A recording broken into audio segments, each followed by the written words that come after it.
Decimated is a third-person survival sandbox RPG where you can play as a human citizen or a cyborg cop. It's been in development by Fracture Labs for over 3 years, and here are some of the other games that they've worked on in the past for perspective. So we're talking about a top-tier AAA game built by a veteran team. Now, they fairly recently moved from Ethereum to Solana for reasons that are obvious to anyone who's used Ethereum lately. And even if this wasn't a blockchain-based game, I'd still want to play it. The graphics look great. The gameplay is looking really fun. They received an epic mega grant from Unreal Engine back in 2019. So they're further along in development and closer to releasing a full-fledged AAA game than most other blockchain-based games. Now, be sure to watch the whole video because I'm going to host an AMA with the Fracture Labs founder and CEO, Stephen Arnold, soon. And we're giving away 100 USDC to each of the top 5 questions, as always. So be sure to submit one from the Google link, the Google form link in the description after watching.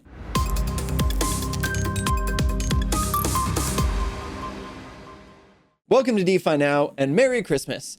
I'm Josh Cross, and since you forgot to get me a Christmas gift, again, the least you could do is hit that subscribe button with the bell notification so that you don't miss out on all the great info and giveaways that we have. Now, as always, this isn't financial advice. It's not an endorsement. I'm no expert, just a guy on the internet, and you shouldn't take any of this as any kind of recommendation to invest. Seriously, purely informative. Now, with that out of the way, let's jump in. As I said in the intro, Decimated is an upcoming post-apocalyptic survival RPG. It's been in development for 3 years so far. It's actually almost 4 years, and it's being built by a team of gaming veterans. I haven't seen a blockchain-based game that is this far into development and looks this good. As far as gameplay and graphics look, it looks to me like how I expect Star Atlas to look a couple years from now. So I really like that they're this far along before launching their token. Major props for that. Now here's the premise behind it. Earth has been abandoned after we all decimated the environment and turned it into a barely livable wasteland. No ominous lesson to be learned there. Civilization has collapsed and basically everything is hostile towards life. The wealthy and the privileged people flew off to colonize a new world and destroy that one and left us peasants and criminals behind. So we live in this desolate wasteland with criminals, rebels, political dissidents, and the rest of all the poor people, just scavenging what's left of the cities and dealing with the totalitarian cyborg police force. But there's a silver lining in all of this. Despite all of the chaos and destruction, the world is inhabited by criminals, pirates, bounty hunters, drug dealers, drug lords, slavers, cannibals, mutated creatures, genetic experiments, and malfunctioning robots. And all the cities are overgrown with jungles, flooded by swamps, covered in sand, and frozen in ice, with a Robocops ruling with an iron fist. So maybe not a whole lot of silver lining. Except that it's built on Solana, so we can expect fast and cheap transactions. And it's a blockchain game with NFT assets, so all of the benefits that come with that. So good for us, bad for the people that live there. Now, as a player within Decimated, you start out as a human citizen, and then as you progress and you do different missions, your actions will determine whether you're more human or more cyborg. As you can see here, there are at least 16 different roles to choose from, ranging from scavenger to taxi driver to hitman to dissident and a bunch more. It's kind of funny that prisoner is on that list. Like, why would you choose that? Decimated team, if you're watching this video, I've got some ideas for the prisoner skill tree. First, you decide if you want to branch out into starting a cafeteria brawl so that no one with you, or you take the easy route and become Big Jeb's little bitch. Then, depending on the direction you choose, you learn how to carve a shank out of a toothbrush, build up your perseverance skill to dig a tunnel with a spoon, you build up your perception skill and learn the guard's movements, you build up your dexterity to learn the best way to grip the soap, you know, the usual stuff. Hey, Big Jeb, I thought you had cafeteria duty right now. Oh, I have cafeteria duty, little man, and I'm gonna butter your bread. No. Anyway. What was I talking about? Actually, the prisoner setup is really cool. Players who break the law can get arrested from the cops, and they get these... I can't get in focus right now.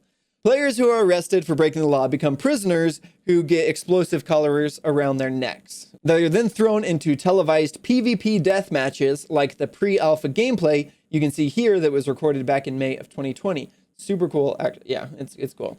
Anyway, or they're going to be sent to labor camps. And players who specialize in being a mechanic can break out other players out of prison or the camps and get paid to do it. But prisoners will also need a hacker to remove their explosive collar. If the hacker makes a mistake, the prisoner's head gets blown up along with the hacker. It's so cool. As a survival game, you'll need to find food and water to not die. If you're seriously injured, you'll need to get your wounds treated or risk bleeding to death.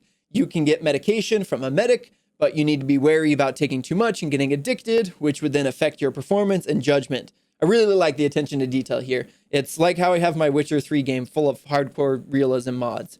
Now, when you die in the game, you respawn with limited items so that you definitely want a safe house to store those valuables so you don't lose them when you die. So watch out for these NFT apartment sales, because I think that's going to be a big part of that. The map will be 64 square kilometers, and missions will spawn around the place, drawing in players from all directions. So there'll be a huge benefit from joining a clan with those, so you don't, die and you can be successful and make money. There will be easier missions that you can do without breaking the law, but they'll also have lower rewards. Then there are missions which are illegal and have higher rewards, but then you're risking get caught by a cyborg cop. And if you want to play as a cop, you'll need to have a clean criminal record by obeying the rules of the world of Decimated. Only those who follow the rules are allowed to become among those privileged few who abuse their power to demand obedience and strike terror into the hearts of the human players. It's for their own good. Now, as a cop, you have access to the voice channel that's reserved for other cops, so you can work together. And your job will be to find other players breaking the law and collect bounties by imprisoning or killing them. That actually sounds like so much fun. I'm really not sure what role I want to play, if I want to play a human or a cyborg cop. But let me know in the comments if you'd rather be a cyborg cop or one of the human roles. So far, looking at their Discord, you can see people choose their roles, and there's going to be twice as many cyborg cops than humans. But I'm sure that will change, because with that kind of discrepancy, you'll be able to make a lot more money being a human. So I think in the end, market forces will play a big role in creating an equilibrium here. Now, in addition to the RPG gameplay, there's also a heavy focus on the vehicles, with missions where you attack or defend convoys, ship cargo across the map, race, customize your vehicle, all that good stuff. Now, there is a lot of variety among the vehicles, from hover bikes and hoverboards to SUVs and trucks to walking mechs like this super cool police spider mech. Now, with the vehicles being NFTs, I'm actually curious as to how that will work in the game. If you get out of your car to go explore or fight, can someone else just hop in and steal it? And if it's stolen in the game, do they steal your NFT? I don't know. It'll be interesting to see how that works. From what I've read and from what I've seen in my research on this, it kind of reminds me of GTA 5, but set in a post-apocalyptic world, like a cyberpunk Wild West with NFTs and the DIO token as the in-game currency. Now, as far as earning tokens, you'll get DIO from exploring and salvaging, taking on missions, hacking shipments, ambushing convoys, escorting shipments and convoys, collecting bounties as a cop, breaking prisoners out, or just buying and selling goods on the market. So lots of different gameplay options, which is really great to see. Now, if you'd like a closer look at the tokenomics, I've linked the pitch deck in the description along with our other links, so you can check it out there. Overall, I think this looks and sounds amazing. The team has been super transparent from the start, and you can look at their YouTube channel and find tons of videos showing their progress. Same thing with their Discord. There's tons of info there. They obviously were super early to the blockchain gaming space, and I think that head start gives them such a step up over the competition. The graphics look awesome. It's been built in Unreal Engine 4, which will be upgraded to Unreal Engine 5. They clearly know what they're doing, and I imagine getting that Unreal Mega Grant back in 2019 helped a lot.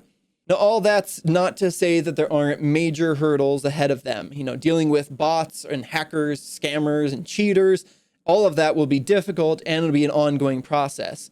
There's also the risk of the token tanking sometime in the future if we go into a bear market, and then players lose interest because they're not earning anymore. As any new play-to-earn game, it's very risky as an investment, and I encourage you to really spend some time doing your own research, as always, before investing. Whether you do or not, it's your call. I'm not a financial advisor of any kind, and I'm not endorsing or recommending Decimated. I just think it's one of the best play-to-earn games to keep an eye on, and I'm personally really looking forward to playing it.